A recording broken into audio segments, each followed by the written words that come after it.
পটুয়াখালী কুয়াকাটা মহাসড়কে হৃদয় বিদারক এক দুর্ঘটনা। শনিবার সকালে ফতুল্লার পক্ষে এলাকায় মুখোমুখি সংঘর্ষে র্যাব সদস্যদের একটি পিকনিকের গাড়ি এবং যাত্রীবাহী বাস দুমড়ে মুচড়ে যায়। ঘটনাস্থলে প্রাণ হারান 2 বছরের এক শিশু। পরে হাসপাতালে চিকিৎসাধীন অবস্থায় মারা যান গাড়ি চালক আলিম।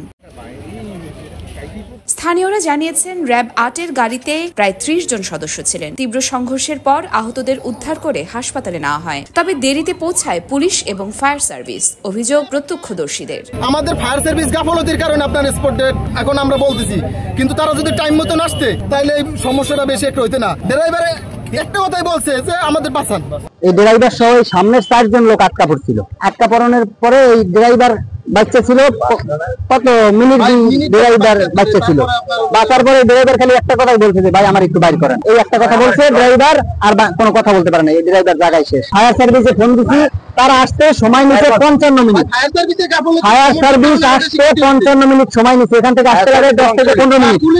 সেখান থেকে তারা আসতে 55 মিনিট পরে। পটুয়াখালী মেডিকেল কলেজ হাসপাতালে ভর্তি করা হয়েছে 20 থেকে 22 জন আহতকে। এর মধ্যে কয়েকজনের অবস্থা আশঙ্কাজনক। আমরা 8:30 মিনিটের সময় পটুয়াখালী সদর ফায়ার স্টেশন সংবাদ পাই ফতুল্লা নামক জায়গায় একটি লোকাল বাস এবং র্যাব সদস্যদের একটি পরিবার বহন করে তারা কুয়াকাটা ভ্রমণ করার উদ্দেশ্যে রওনা দিচ্ছে। ইতিমধ্যে ফতুল্লা নামক জায়গায় একটি বাস, র্যাবের গাড়ি এবং লোকাল বাস মুখোমুখি সংঘর্ষ হয়। ফায়ার সার্ভিস এবং পুলিশ জানিয়েছে, অতিরিক্ত গতি এবং বেপরোয়া চালানোর কারণেই ঘটেছে এই মর্মান্তিক দুর্ঘটনা। এলাকায় নেমে এসেছে শোকের ছায়া। স্থানীয়দের দাবি, দ্রুত সড়ক নিরাপত্তা নিশ্চিত করা হোক।